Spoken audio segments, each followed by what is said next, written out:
esse título da palestra.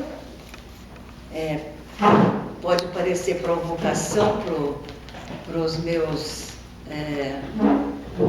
agora vizinhos, porque são os florianopolitanos, né? Então, mas ele vai ter uma explicação. Vai ter uma explicação, porque se você coloca Lages como capital, todo mundo vai dizer como, quando, não é verdade? Então é um pouquinho de provocação. Mas como a gente sempre puxa a brasa para o assado da gente, então eu achei ótimo colocar o título como Lages como capital, que na verdade foi durante uma época muito importante. Vocês vão me perdoar, eu vou ter que ler um pouco, porque a minha memória não tem mais a mesma agilidade. Então a gente vai ter que ler, vamos ver se eu consigo ir entremeando, para que vocês não se sintam muito aborrecidos, né? Por que um tempo e um contexto? Porque houve uma época em que Lages realmente sobressaía no contexto político, cultural e social de Santa Catarina. Apesar de não ser a capital oficial, mas houve uma época que a sua representação era tão forte que fazia com que assim as pessoas sentissem, embora não expressassem como um termo oficial. Mas esse foi apenas um preâmbulo.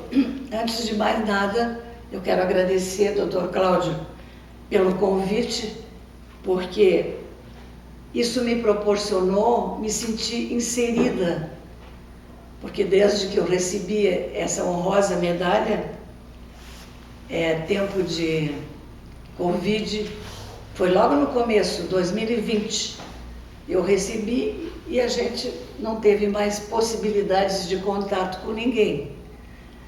Mas o que manteve foi, felizmente, os WhatsApp da vida, né? Onde eu estava sempre vendo mensagens de todos os associados e fotos que o senhor colocava também no Facebook, né?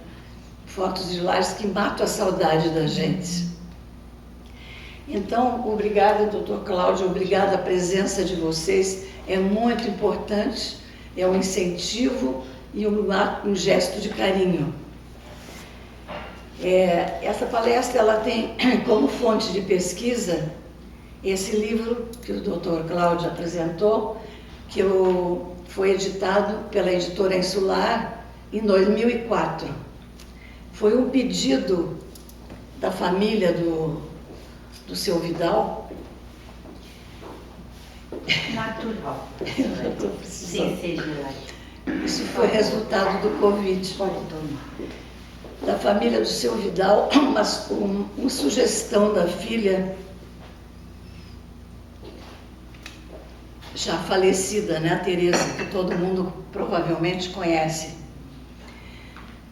E ela queria muito que se preservasse a história do seu Vidal. Isso para mim foi... o livro foi elaborado em 4 anos de trabalho, com muita pesquisa, muita entrevista com pessoas que conviviam ou trabalhavam com o seu Vidal. Eu aceitei com bastante entusiasmo esse trabalho, porque desde jovem esse era um tema na casa da minha família, porque o meu pai era correligionário e muito amigo do seu Vidal. A miudadas vezes os dois, na hora do almoço, iam juntos para casa e ficavam conversando na esquina, para o desespero da minha mãe, que estava com o almoço pronto, ficavam conversando na esquina e dali eles se separavam, cada um para a sua casa. Seu Vidal era uma pessoa muito simples, uma pessoa muito amiga, e por isso tudo isso era possível. Nós vamos, pela importância dessa família, eu procurei voltar às origens da família, que é muito interessante e está muito bem explanada no livro do Celso Ramos Filho, eu não sei se conhecem, Coxilha Rica, a genealogia da família Ramos, escrita em 2002 pela editora Insular. Então ali nós vamos buscar a primeira geração, no imigrante Mateus José Coelho e sua mulher Maria Antônia de Jesus, nascidos em Angra da Conquista, capital da Ilha Terceira, no arquipélago dos Açores. Eles se fixaram em São Miguel. Imagina, imigrantes vieram se fixar em São Miguel, no litoral catarinense, no município de Biguaçu. Então ali nasceu Laureano José de Ramos, em 18 de março de 1777, pai dos Ramos de Lages. E foi apenas uma representação de Biguaçu. Eu acredito que vocês conhecem, né, esse museu, que é um museu etnográfico que trata de todas as famílias que vieram dos Açores. Então, Laureano nasceu no dia 18 de março de 1777 e nasceu justamente no Domingo de Ramos. Então, o que eu achei curioso é que a gente é tão cioso, né, do registro dos nomes familiares. E eles não, porque ele adotou o nome de Ramos por ter nascido no Domingo de Ramos. E, no entanto, gerou uma família numerosa e que, na verdade, dominou não é bem a palavra, liderou a política em Santa Catarina por 50 anos e 30 anos de cargos eletivos ou então nomeados, né? Na história de Santa Catarina, o Oswaldo Rodrigues Cabral, um dos nossos historiadores, né, em 1970, ele registra o que parece uma premonição deste nome e das atividades que o futuro reservava a essa família.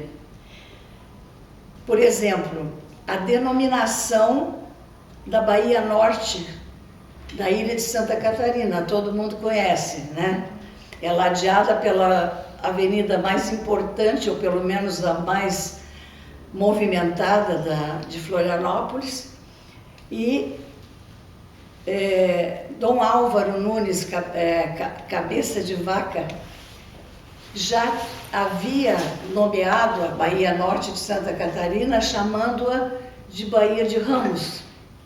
Então, para mim, pareceu uma curiosidade muito importante e realmente uma premonição, porque o Laureano adotou esse nome devido ao nascimento dele ser no Domingo de Ramos, não em função da Bahia. No entanto, a Bahia já se chamava Bahia de Ramos, desde 1541. Nessa época em que o Laureano requereu do poder público, a Coxilha Rica era terra devoluta e compreendia a região do Guarda-Mor, porque Laureano saiu com a esposa de Biguaçu para tentar a vida e foi para Santo Antônio da Patrulha, no Rio Grande do Sul. Depois veio para Lages, para Coxilha Rica, onde requereu as terras devolutas da Coxilha. Então, aqui nós temos a Coxilha Rica como é atualmente e como foi, né? Passou anterior, aqui, como foi. Então, achei maravilhosa. Eu não conheço ainda, não sei se alguns de vocês já estiveram por lá, mas deve ser fantástico passar esse viaduto aí na Coxilha Rica com aquela paisagem toda, né? Bem, após a legalização de suas terras, Laureano comprou a fazenda com o mesmo nome, Guarda-Mor, da viúva de Bento Amaral Gurgel Anes, que havia adquirido, logo de quem? Do Antônio Correia Pinto, fundador de Lages. Aí, Antônio Correia Pinto, hoje, eu juro para vocês, eu não sabia, está sepultado na nossa catedral. Eu não sabia. E ali, aliás, Laureano, Antônio Correia Pinto está na catedral. Laureano, a esposa dele, o ex-governador Vidal Ramos, o filho dele, né? Porque o Laureano Ramos teve 9 filhos, sendo que o ex-governador Vidal Ramos foi um deles, e desses 9 filhos, quase a maioria exerceu cargos públicos por votação popular, ou como eu falei anteriormente, sendo nomeados como para cargos de confiança. Está lá também enterrado o neto Carlos Vidal Ramos, que por sinal era casado com a minha tia, que era mãe do Áureo Vidal Ramos. Esse nome Ramos vocês vão escutar até o final. Não, o Vidal Ramos é o Luta? Como? O Áureo Vidal Ramos é o Luta? Isso, exatamente. Então, Laureano, essa foi uma dica do Dr. Carlos aqui, que soube que Laureano construiu um cemitério na fazenda para que ele pudesse sempre apreciar, mesmo depois da partida dele. Esse é um otimista, né?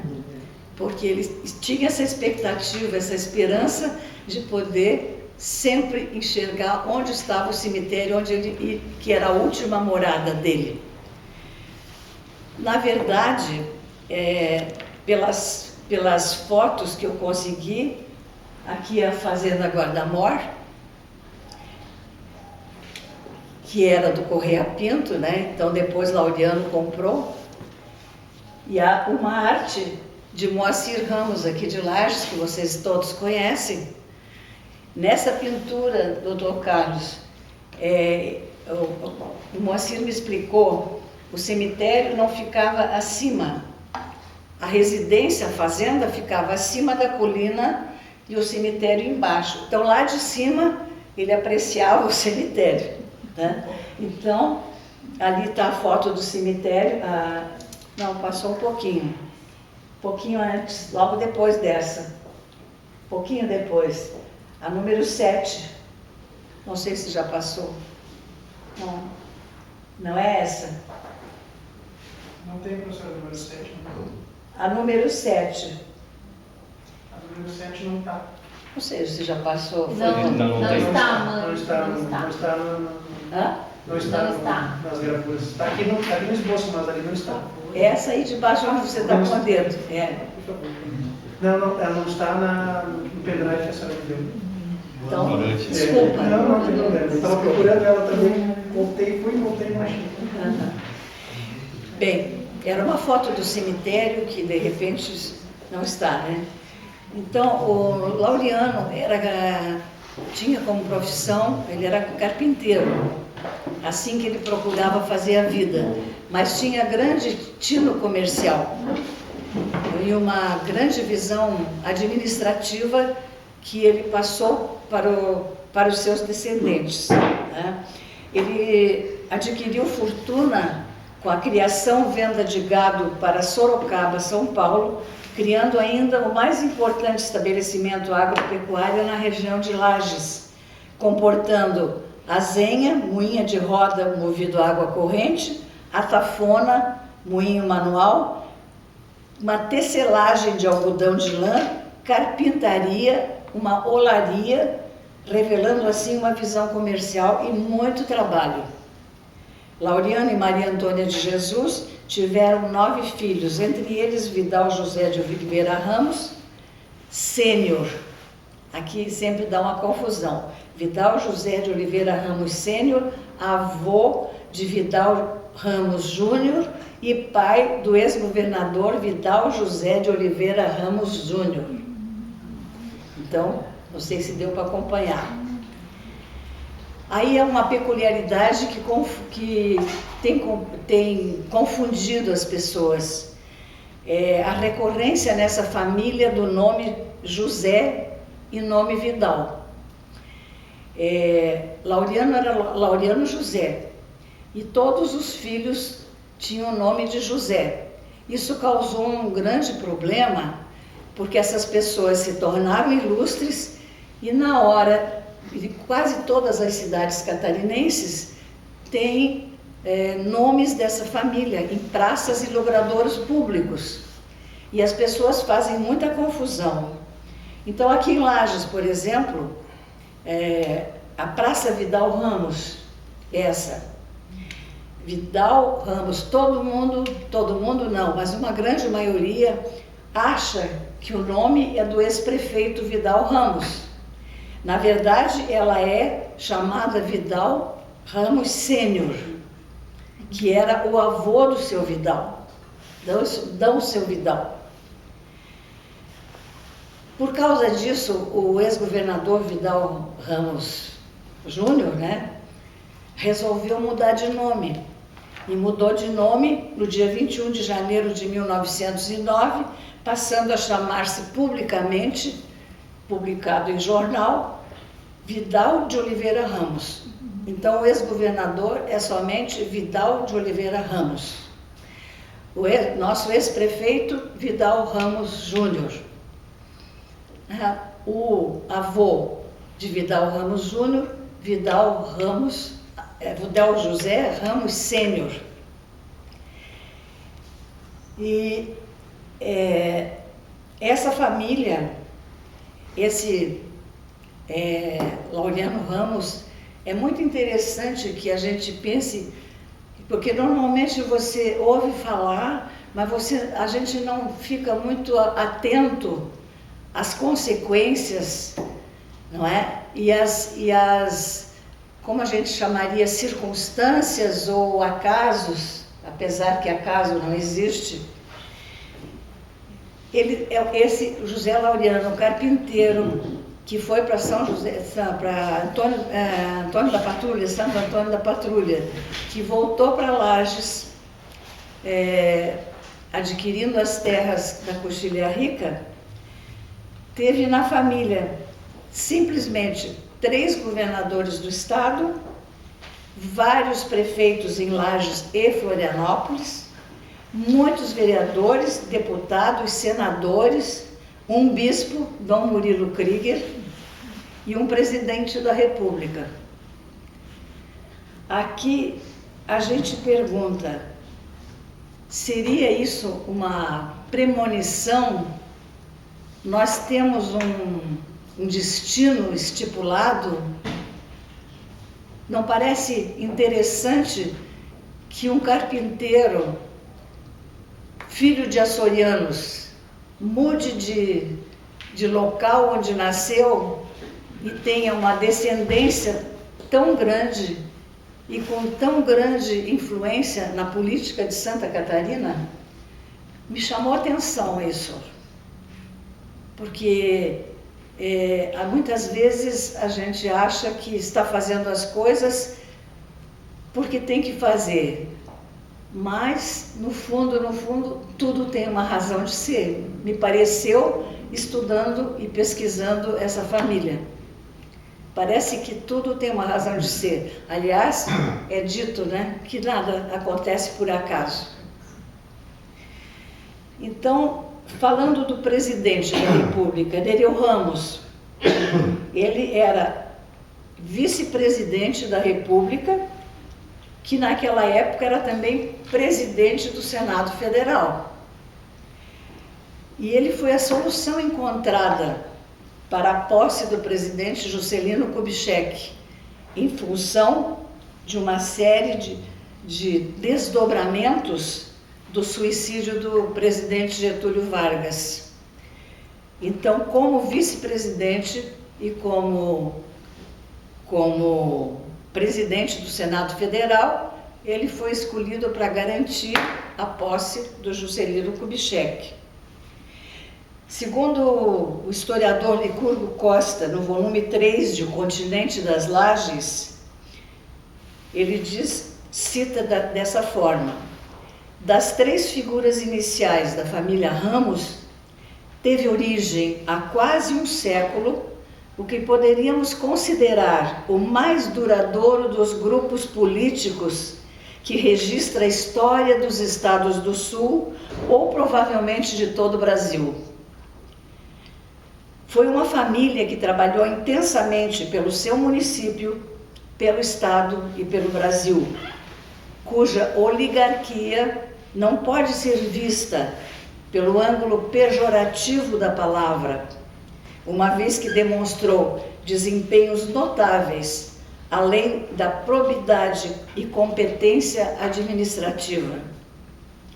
Além de Vidal José de Oliveira Ramos, foram governadores também Cândido de Oliveira Ramos, de 1932 a 1933, Aristiliano Laureano Ramos, 1933 a 1935, e Nereu Ramos, 1935 a 1937 e de 37 a 46, respectivamente primos e filhos de Vidal José de Oliveira Ramos, todos lajanos, e o sobrinho Aderbal Ramos da Silva, de 47 a 51, natural de Florianópolis. No total, a família Ramos exerceu o governo do estado por 30 anos, quer seja como interventores nomeados pelo governo federal ou eleitos na maioria dos mandatos por voto direto. Vidal José de Oliveira Ramos segue a participação política dos seus antecessores, uma vez que o pai, Vidal José de Oliveira Ramos Sênior, pertencia ao Partido Conservador, sendo um político que se destacou pelos serviços prestados ao município de Lajes, Santa Catarina e ao Brasil, recebendo nesse último caso condecoração de Dom Pedro II, com o grau de Cavaleiro Imperial da Ordem da Rosa por serviços prestados à nação. O filho, Vidal José de Oliveira Ramos, destacou-se em todas as áreas da atividade administrativa estaduais e principalmente como governador do estado. Uma das mais ousadas empreendedoras foi registrada na educação. Ao findar o regime monárquico, o analfabetismo em Santa Catarina atingia 85% da população, chegando no ano de 1900 com pouca melhora, avaliada em 74%.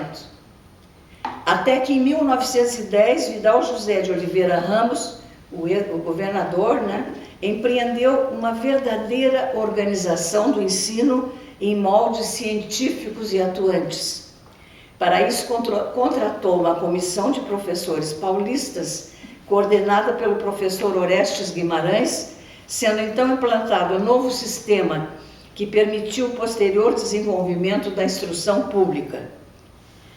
Criou várias escolas e grupos escolares, sendo o quarto deles inaugurado em Lajes, no dia 20 de maio de 1913.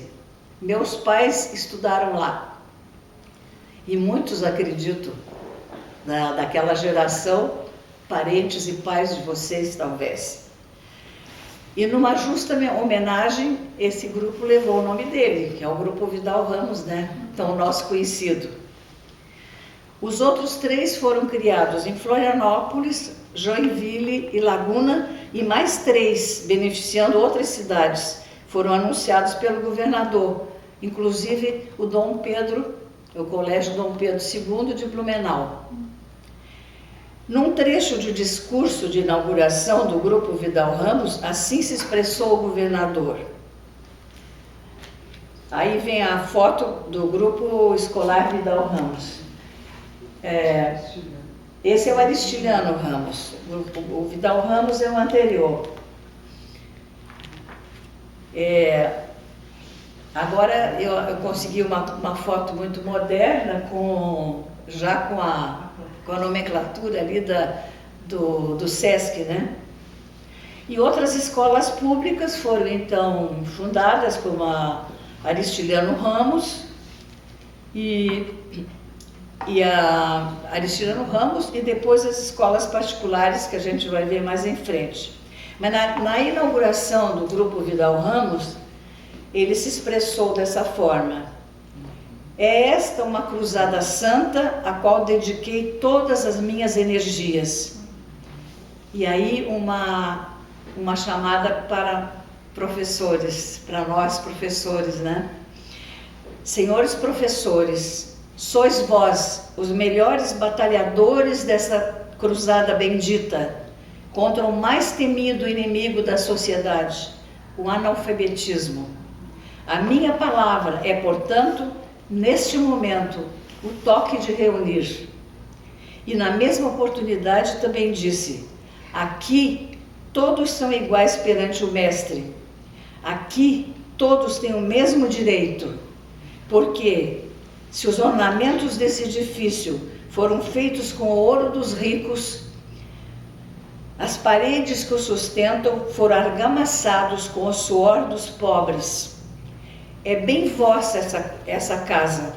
Não consentireis, por certo, que às suas portas cresça a erva daninha do indiferentismo. Então, além dessas, Lages sempre possuiu excelentes escolas particulares, hoje acrescidas de muitas outras, naturalmente, que engrandecem a cultura do município. Então, Colégio Diocesano, eu procurei as fotos mais antigas que eu achei, né? E o Colégio Santa Rosa, o nosso. Colégio Santa Rosa. Seria muito extenso eu me alongar sobre todas as realizações administrativas dos vários membros da família Ramos. Vale salientar, entre os mais recentes, o governo de Celso Ramos, um dos melhores governadores do estado, aquele que modernizou a administração pública através de um plano de governo pioneiro, chamado PLAMEG, elaborado nos mínimos detalhes da administração pública, e criando também a necessidade de planejamentos cada vez melhores, mas nem sempre tão bem cumpridos como o PLAMEG, e que foi muito detalhado em outros autores. Aqui eu tenho, para quem gosta de pesquisar, na história de Santa Catarina, o Teodoro da Costa Jamundá, né? É o livro do Jamundá. Referindo-se aos 40 anos da fundação do BESC, o Banco do Estado de Santa Catarina, que não existe mais, infelizmente, registra 4 décadas depois o jornalista Prisco Paraíso, no jornal Diário Catarinense, o segundo trecho de um discurso de Celso Ramos, proferido por ocasião da inauguração do referido banco, por ele criado em 21 de junho. Assim ele se expressa: a miséria nas ruas, a pobreza nos lares, a tristeza nos espíritos, a amargura nos corações, a sofrimento. Aos que se quebram no trabalho da terra que nunca lhes pertencerá, aos que produzem sem incorporar nada ao seu patrimônio, fazendo maior o patrimônio alheio, aos que não produzem sequer para saldar os débitos contraídos e que somam juros sobre juros, a ímpetos de buscar soluções extremas pelo desespero de encontrar as que seriam humanas e devidas. Isso está no Diário Catarinense de 21 de julho de 2002. No entanto, o principal personagem para Lages, tema central do livro, Vidal Ramos Júnior, foi prefeito